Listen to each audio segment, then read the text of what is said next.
Bienvenue, chers téléspectateurs, sur notre chaîne. Aujourd'hui, nous allons parler de l'approbation par l'Allemagne d'exportation d'armes vers Israël d'une valeur dépassant 100 millions de dollars. Des données du ministère des Affaires étrangères allemand montrent que Berlin a approuvé au cours des 3 derniers mois des exportations militaires vers Israël d'une valeur supérieure à 100 millions de dollars. Reuters a rapporté que cela coïncide avec une affaire intentée par des groupes de défense des droits de l'homme, craignant l'utilisation de ces armes dans la guerre en cours dans la bande de Gaza. Les données ont indiqué que l'Allemagne a approuvé des exportations d'armes d'une valeur de 95 millions d'euros, soit 102 millions de dollars, vers Israël depuis août 2024, selon la réponse du gouvernement à une enquête parlementaire menée par la députée de gauche Zivim Dadelin. Les nouvelles approbations sont survenues après une baisse significative des exportations d'armes vers Israël au cours du premier semestre 2024.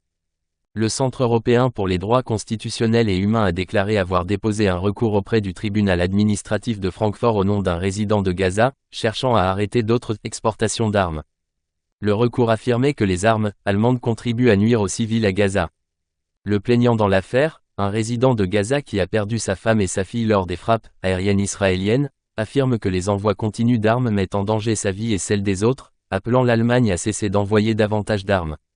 Le Centre européen pour les droits constitutionnels et humains a déclaré que l'affaire se concentre sur l'approbation par l'Allemagne des exportations militaires pouvant être utilisées dans le conflit, y compris les composants de chars de l'entreprise de défense allemande Rheinmetall AG, qui fournit à Israël des composants pour les chars Merkava. Aucun commentaire n'a pu être obtenu concernant l'affaire de Rheinmetall AG ou du ministère allemand de l'économie. Merci de nous suivre, n'oubliez pas de vous abonner, de partager et de liker.